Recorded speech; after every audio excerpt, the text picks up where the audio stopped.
మేము ఇక్కడ press meet పెట్టుకోవాల్సినటువంటి పరిస్థితి రావడానికి కొన్ని కారణాలు. ఇది భూమికి సంబంధించినటువంటి విషయం, కేవలం భూమికి సంబంధించినటువంటి విషయం కాదు. ఇది ఒక చరిత్రకు సంబంధించినటువంటి విషయం.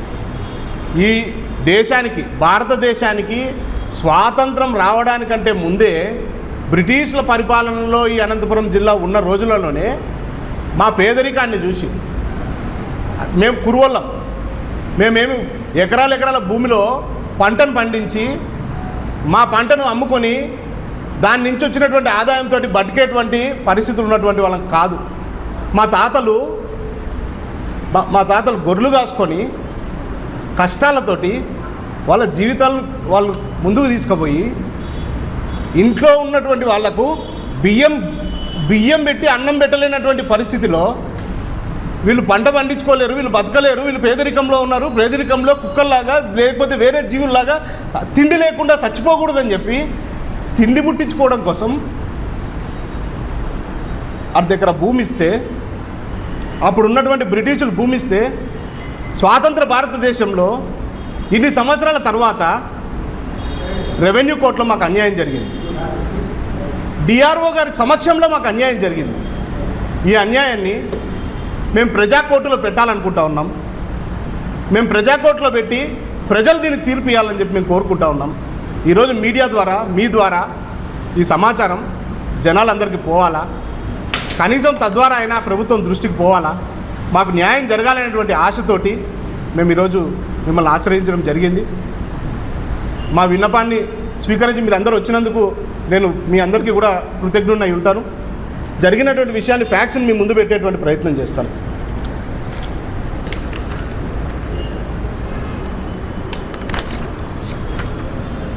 ఇది ఆర్హెచ్,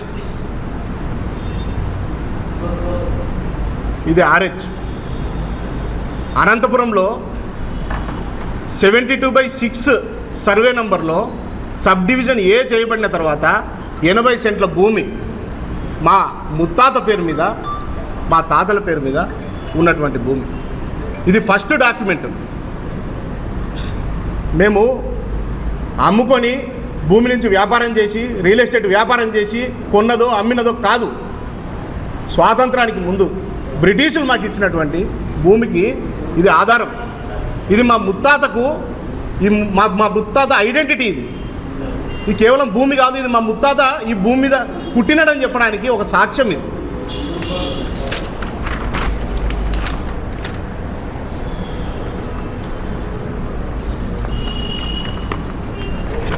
ఇది డైగ్లాట్లో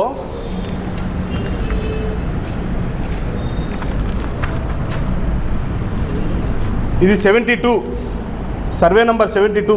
ఇక్కడ 6 ఉంటుంది. ఈ 6 పక్కన తపీల్ లిస్టు 102 చూడమని చెప్తున్నారు. తపీల్ లిస్టులో మా ముత్తాత పేరుంది. తపీల్ లిస్టు 102 బండి పెద్ద పెన్నయ్య, పెద్ద ఓబయ్య గారి పెద్ద పెన్నయ్య, బండి పెద్ద ఓబయ్య గారి చిన్న పెన్నయ్య, మా ముత్తాతల పేర్లు ఉన్నాయి. అయితే ఎప్పుడో స్వాతంత్రానికి ముందు మీ ముత్తాతల పేర్లు ఉన్నాయని ఈరోజు నువ్వు వచ్చి నీదంటున్నావా అని మీరు కూడా ప్రశ్నించవచ్చు. అది కాదు. ఇది రీసెంట్ ఈసీ. ఆ రోజు నుంచి ఈ రోజు దాకా మా భూమిలో మేమే ఉన్నాం.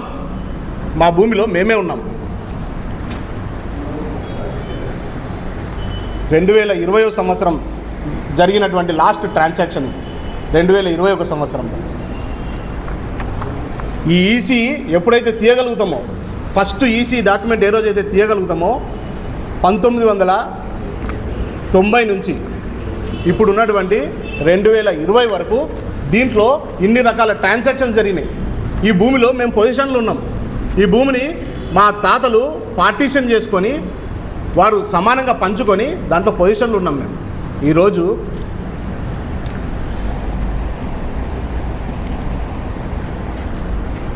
మా తాతల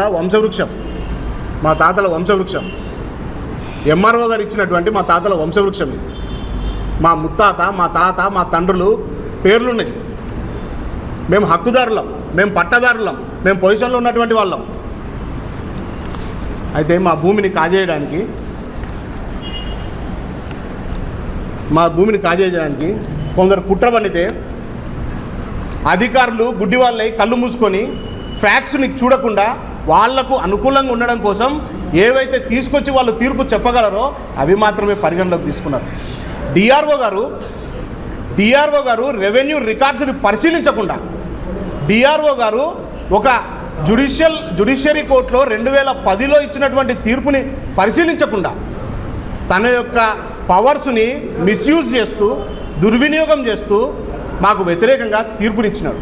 మేము మీకు కోరుకుంటున్నది ఒకటే, ఈ తీర్పుని ఆధారంగా ఇంకొక 10 రోజుల్లోనో 5 రోజుల్లోనో వారం రోజుల్లోనో వీళ్ళు ఎంఆర్ఓ ఆఫీస్ దగ్గర పట్టాను పొందేటువంటి ప్రయత్నం చేస్తూ ఉన్నారు. అది పొంది దీంట్లో కొత్త డిస్ప్యూట్ తీసుకొస్తారు. ఇంకొక కుట్రదారుణ్ణి, ఇంకొక భూ కబ్జాదారుణ్ణి తీసుకొచ్చి తక్కువ రేటుకి భూమిని అమ్మేసుకుంటారు. అప్పుడు దీన్ని సివిల్ డిస్ప్యూట్గా తీసుకొచ్చి ఇంకొక 10 సంవత్సరాలు, ఇంకొక 15 సంవత్సరాలు మా భూమి పైన మమ్మల్ని లేకుండా చేయాలనేటువంటి ప్రయత్నం చేస్తున్నారు. నేను బద్రీనాథ్ అనేటువంటి వ్యక్తి మా పైన పిటిషన్ వేయడం జరిగింది. ఆ పిటిషన్ని అసలు స్వీకరించేటువంటి రైట్ కూడా లేదు డిఆర్ఓ గారికి. ఎందుకంటే 2010వ సంవత్సరంలో ఎవరైతే బద్రీనాథ్ అనేటువంటి వ్యక్తి ఉన్నాడో ఆయన తండ్రిగా చెప్పుకుంటున్నటువంటి వ్యక్తి ఇది మా అమ్మగారికి ఉన్నటువంటి భూమి అని సివిల్ కోర్టులో కేసు వేసినారు. అదేదో తీర్పు బద్రీనాథ్ ఎవరో మాకు ఆయన వ్యక్తి ఎవరో కూడా తెలియదు మాకు. ఆయన మేము చూసింది లేదు, పెట్టింది లేదు, ఆయన ఎవరో కూడా తెలియదు మాకు. ఆయన హఠాత్తుగా ఓ రోజు నిద్రలోకి వెళ్ళి లేచినట్టు మొన్న 2 నెలల క్రితం కోర్టులో ప్రత్యక్షమైన ఆయన ఎవరో కూడా తెలియదు మాకు. నేను చూపిస్తాను. కోర్టు ద్వారా తెలుసు.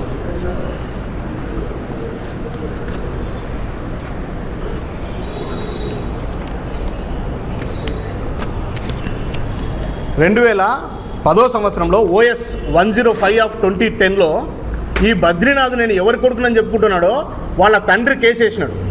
జడ్జిమెంట్ చూడండి. ఆయన కంటెస్ట్ చేయలేక, ఆయన దగ్గర డాక్యుమెంట్స్ లేవని చీఫ్ అఫిడవిట్ ఫైల్ చేసుకోలేక కేసు డిస్మిస్ అయింది. కేసు డిస్మిస్ అయినటువంటి 12 సంవత్సరాల తర్వాత దాదాపు 2010లో కేసు అయితే 2024లో కొడుకు నిద్రలోకి వెళ్ళి లేచి కేసు ఫైల్ చేస్తాడు. అది ఎక్కడ ఫైల్ చేస్తాడు? సివిల్ కోర్టు డిసైడ్ చేసినటువంటి మ్యాటర్ని రెవెన్యూ కోర్టులో ఫైల్ చేస్తాడు. మీరు పోయి సివిల్ కోర్టులో డిస్ప్యూట్ చూసుకోండి అని రెవెన్యూ అధికారి చెప్పకుండా ఆయన తీర్పు ఇచ్చేస్తాడు. దీంట్లో పూర్తిగా కుట్రకోణం ఉన్నది. ఎంఆర్ఓ రిపోర్ట్ ఇచ్చినాడు. దీంట్లో ఎంఆర్ఓ దగ్గర రికార్డ్స్ ఉంటాయి. మీరు ఈ భూమికి ఎవరు హక్కుదారులో నాకు రిపోర్ట్ ఇవ్వండి అని డిఆర్ఓ సమాచారం ఇస్తే, ఆయనకు నోటీస్ పంపిస్తే ఎంఆర్ఓ రిపోర్ట్ ఇచ్చినాడు. ఏమని ఇచ్చినాడు? అయ్యా, ఈ ఎవరైతే క్లెయిమ్ చేస్తున్నటువంటి వ్యక్తి యొక్క తండ్రి వాళ్ళ తల్లి ఈ భూమిని 1970వ సంవత్సరంలో, ఇది పూర్తిగా దీన్ని మీకు క్లియర్గా చెప్పేటువంటి ప్రయత్నం చేస్తాను. ఇది సర్వే నంబర్ 72/6. దీంట్లో డైగ్లాట్ పట్టాలో 3 ఉన్నారు. నాగసముద్రం, బండి, ఎర్రస్వామి, పెద్ద పెన్నయ్య, చిన్న పెన్నయ్య. పెద్ద పెన్నయ్య, చిన్న పెన్నయ్య ఇద్దరు మా ముత్తాతలు. బండి ఎర్రస్వామి అనేటువంటి వ్యక్తి సమ్ అదర్ పర్సన్. మేము ఫస్ట్ నుంచి కూడా ఇది 2 ఎకరాల 38 సెంట్ల భూమి. మేము ఫస్ట్ నుంచి కూడా 80 సెంట్లు మాత్రమే మాది అని క్లెయిమ్ చేస్తున్నాం. ఈవెన్ దో 3 పట్టాదారులలో 2 పట్టాదారులు మా వాళ్ళు ఉన్నప్పటికీ కూడా మేము అక్రమంగా, అన్యాయంగా మేము వేరే రకంగా చూడలేదు. మాకు 80 సెంట్లు మాత్రమే మాదని ఫస్ట్ నుంచి మేము క్లెయిమ్ చేసుకుంటా ఉన్నాం. దీంట్లో అన్యాయమైనటువంటి విషయం ఏంటంటే 1936లో ఈ ఎర్రస్వామి తన కొడుకులకు భాగ పరిష్కారం పేరు మీద 66 సెంట్లు పెద్ద కొడుక్కి, 66 సెంట్లు చిన్న కొడుక్కి చేసినాడు. అయితే ఎంత అవుతుంది? 66 132, అంటే 1 ఎకరా 32 సెంట్లు మాత్రమే వాళ్ళవి అని వాళ్ళు క్లెయిమ్ చేసుకున్నారు. ఇంతకుముందు ఎక్కడ కూడా దాన్ని తీసుకొచ్చి చూపించే ప్రయత్నం చేయలేదు. హఠాత్తుగా రెవెన్యూ కోర్టులో 1940 డాక్యుమెంట్ తీసుకొచ్చి దాంట్లో ప్రొడ్యూస్ చేసినారు. ఏమన్నారు?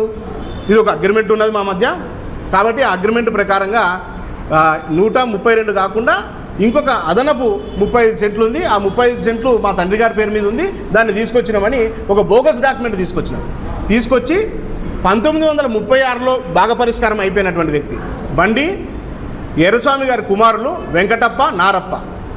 ఈ నారప్ప అనేటువంటి వ్యక్తి అంట వెంకటప్ప వాళ్ళ తండ్రి ఇద్దరి దగ్గర ఉన్నటువంటి అప్పుల్ని క్లియర్ చేసినాడంట. అప్పుల్ని క్లియర్ చేసినందుకు గాను వెంకటప్ప మరియు వాళ్ళ తండ్రి ఎర్రస్వామి ఇద్దరు కలిసి ఈయన పేరు మీద మొత్తం భూమిని రాసిచ్చేసినారంట. మరి రాసిచ్చేస్తే నువ్వు ఎవరి మీద అయ్యా కేసు వేయాల్సింది? ఇప్పటికీ కూడా పొజిషన్లో 72/6 వెంకటప్ప పేరు కనపడతా ఉంది.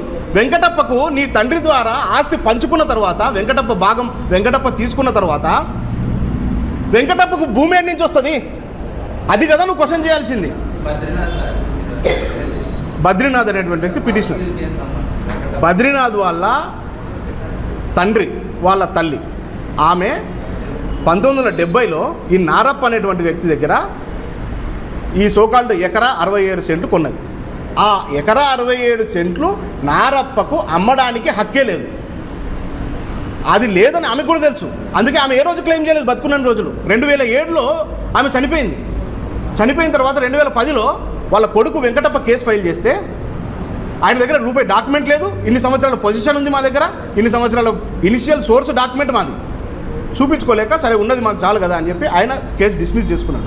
12 సంవత్సరాల తర్వాత సమ్ సోకాల్డ్ భూ కబ్జాదారులు, కుట్రదారులు ఏకమై దీన్ని ఏదో ఒకటి చేద్దాం రండి, అవసరమైతే వాళ్ళని బెదిరిద్దాం, వాళ్ళ దగ్గర ఎంతో కొంత భూమి లాక్కుందాం, సెటిల్మెంట్ చేసుకుందాం అనేటువంటి రీతిలో ఈ దౌర్భాగ్యమైనటువంటి పనికి వాళ్ళు ఒడిగట్టినారు. 72/6 ఈ మార్కెట్ యార్డ్ ఉంది కదా, మార్కెట్ యార్డ్ పక్కన ఉన్నది. Survey number 72/6. మేము ఏమంటున్నామంటే, మేము ఇప్పుడు ఈ భూమిని నేను డిఆర్ఓ కోర్టులో స్పష్టంగా చెప్పిన. నేను డిఆర్ఓ కోర్టులో సార్ ఇది అసలు మీ దగ్గర ఫైల్ చేసేటువంటి కేసు కాదు. Section 5 of civil procedure code ఏం చెప్తుంది? Revenue code can only deal with revenue matters, not with the jurisdiction of civil nature అని క్లియర్గా చెప్తుంది sir. Civil court already matter decide చేసిన తర్వాత, after civil court decided the matter and the dispute should be dwelt in civil court, how can you take the case అనేది first విషయం.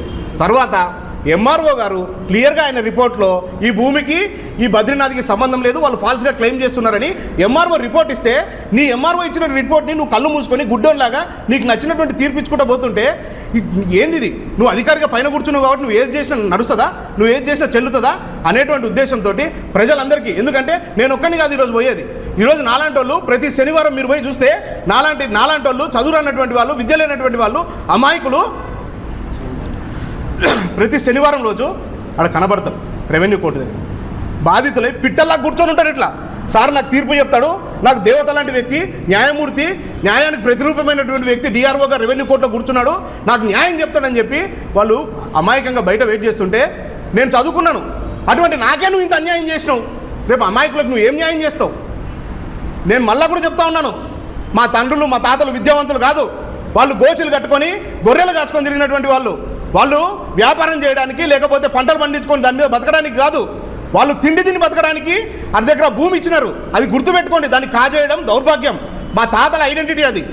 నేను మళ్ళీ ఒక విషయం మీడియా ముఖంగా నేను చెప్పదలుచుకుంటా ఉన్నాను. ఎవరైతే దీన్ని కొనదలుచుకుంటా ఉన్నారో వాళ్ళని కూడా విడిచిపెట్టాం, వాళ్ళని కూడా కోర్టుకు లాగుతాం, వాళ్ళ మీద క్రిమినల్ సెక్షన్లు కూడా ఫైల్ చేస్తాం. ఈయన మీద కూడా మేము డిఆర్ఓ గారిని కూడా హెచ్చరిస్తూ ఉన్నాం, రెవెన్యూ అధికారులను కూడా హెచ్చరిస్తూ ఉన్నాం. దయచేసి ఈ రకమైనటువంటి పనులు చేయకండి. ఈ రకమైనటువంటి పనులు చేసి మీరు ఇబ్బందులు పాల్గొనకండి. మేము దీని మీద కంపల్సరీ యాంటీ కరప్షన్ బ్యూరోకి, చంద్రబాబు నాయుడు గారి దృష్టికి, అవసరమైతే ప్రభుత్వం దృష్టికి కూడా తీసుకుపోతాం, ప్రతిపక్ష నాయకుల దృష్టికి కూడా తీసుకుపోతాం. మేము తప్పకుండా దీని మీద పోరాటం చేస్తాం. మాకి 80 సెంట్ల భూమి కలదు 72/6A గుత్తి రోడ్ నందు. వీరికి 40 సెంట్స్, మాకు 40 సెంట్స్, 40 సెంట్లు ఉంది. ఇది పూర్వకాలం ఆస్తి. దీన్ని భూ కబ్జాదారులు దాదాపు 20 సంవత్సరాలుగా మమ్మల్ని పట్టి పీడిస్తున్నారు. మేము ఏదో విధంగా స్టెప్ బై స్టెప్ వేసుకుంటూ ముందుకు వస్తున్నాం. ఇది దాదాపు అందరికీ తెలిసిండేది, అనంతపురంలో ఉండే వాళ్ళందరికీ తెలిసిండేది. మేము కోర్టులో కూడా దాన్ని ఫైల్ చేసినాం. కోర్టులో కూడా సార్ మా మీద ఇట్లా వచ్చి వాళ్ళు కోర్టుకి వేస్తున్నారు అంటే, అయ్యా ఇదే ప్రెస్ క్లబ్ నాదని చెప్పి వేరే వాళ్ళు ఇవ్వచ్చు, కానీ అది నాదే నీదే అని నేనే నీకు లాయర్గా తీసుకుంటాను, నీదైతే నీది వాళ్ళదైతే వాళ్ళది అంటారు అని చెప్పి కేసు తీసుకున్నాడు. అది మాకు అనుకూలంగా తీర్పు వచ్చింది 2010లో. మరి చక్రం తిప్పాలని మరీ చూస్తున్నారు. మేము కోరేది ఏమంటే, డిఆర్ఓ సార్ గారు 40 సెంట్లు వాళ్ళకి 40 సెంట్లు మాకు 40 సెంట్లు ఉంటే 40 సెంట్లు వాళ్ళకి మాత్రమే ఇది ఇచ్చాడు, నోటీస్ అనేది ఇచ్చారు. మిగతా 40 సెంట్లు వాళ్ళకి నోటీసు ఎందుకు కనపరచలేదు అని నేను ప్రశ్నిస్తున్నాను. దానికి గాను నేను పొలంలోకి వెళ్ళింటే ఆ పొలం దగ్గర లేదు ఆల్రెడీ తీర్పు మాకు అయిపోయింది అని, వాళ్ళకి ఎవరికో అయిపోయింది అని చెప్పి వేరే వాళ్ళు చెప్తే నాకు ఆశ్చర్యమయ్యి నేను కలెక్టర్ ఆఫీస్ దగ్గరికి వెళ్ళాను. కలెక్టర్ ఆఫీస్ దగ్గరికి వెళ్ళి డిఆర్ఓ సార్ని గారిని కలిసిన తర్వాత ఏం సార్ మాకు ఏదో తీర్పు అయిపోయిందంట, ఏం కథ అంటే అవునండి అన్నారు. ఎట్లయిపోతుంది సార్, 40 సెంట్స్ నాది ఉంది, దాంట్లో నాకు ఒక్క నోటీస్ రాలేదు, నాకు నోటీస్ ఇవ్వకోకుండా వాళ్ళకు ఎట్లు ఇచ్చినారు అని చెప్పిన. అంటే ఆల్రెడీ నోటీస్ పంపించినామండి అన్నారు. వాళ్ళు మేము మాట్లాడడం, మాకు వాళ్ళు ఏం చెప్పిండేది ఏం లేదు. ఇప్పుడేమంటే అంతా ఇదే అయిపోయింది కాబట్టి మేము మళ్ళీ కలిసి మాట్లాడుతున్నాం. మాకెందుకు పంపించలేదు అంటే సరేలే ఇప్పుడు నువ్వు వచ్చినావు తీసుకో అంటున్నాడు. నువ్వు కాపీ ఇవ్వు, రాసివ్వు, అర్జీ రాసివ్వు, తీసుకో అంటున్నాడు. ఎప్పుడు ఇస్తున్నారు? ఆర్డీఓ సార్ గారు జడ్జిమెంట్ అయిపోయిన తర్వాత మాకు కాపీలు ఏమేమి ఉన్నాయో అవి ఇస్తున్నారు. ఏమి జడ్జిమెంట్ అయిపోయింది తీసుకో బాబు అని చెప్పి ఇస్తున్నాడు. అదేదో ముందుగా మాకు నోటీస్ ఇచ్చింది నేను కూడా ఒక లాయర్ని అనేది పెట్టుకుంటాంటి కదా. అంటే ఆ అవకాశం కూడా కల్పించుకోకుండా సార్ గారు అలా చేయడం చాలా తప్పు. అన్నీ క్షుణ్ణంగా పరిశీలించి 40 సెంట్లు ఎవరికి ఉంది, 40 సెంట్లు ఎవరికి ఉంది అని వాళ్ళకి నోటీసులు పంపించింటే బాగుండేది. మేము కూడా ఒక లాయర్ని పెట్టుకుంటా అంటే అది కోర్టులో మనం ఏమనేది పోరాడుకుంటా అంటే అది వాళ్ళకే మాకే అనేది తెలుస్తాండే. ఆ అవకాశం ఇవ్వకుండా డిఆర్ఓ గారు చేయడం చాలా తప్పు అని నేను చెప్పినాను. దాని తర్వాత డిఆర్ఓ గారికి అర్జీ ఇస్తే దానికి సంబంధించి కాపీలన్నీ ఇచ్చినాడు. ఏం చేసుకోవాలా అని అడుగుతున్నా. జడ్జిమెంట్ మీరు ఇచ్చిన తర్వాత నాకు ఆ కాపీలు ఇచ్చి బూడిదలో పోసిన పన్నీర్ అన్నట్లా ఏం అగ్గిపుల్ల తీసుకొని తగలబెట్టల్లా దాన్ని కాపీలు తీసుకొని ముందుగా ఎందుకు ఇవ్వలేదు డిఆర్ఓ సార్ గారు అని నేను ప్రశ్నిస్తున్నాను డిఆర్ఓ సార్ గారిని. దీని మీద పత్రికా విలేకరులందరూ న్యాయం చేయాలని కోరుకుంటున్నాం. అన్యాయాన్ని వ్యతిరేకించాలనుకుంటున్నాం. అది అన్యాయం మాదైనా కూడా వ్యతిరేకించండి, న్యాయం పక్క నిలబడాలని మరొక్కసారి పత్రికా వాళ్ళకి వేడుకుంటున్నాం.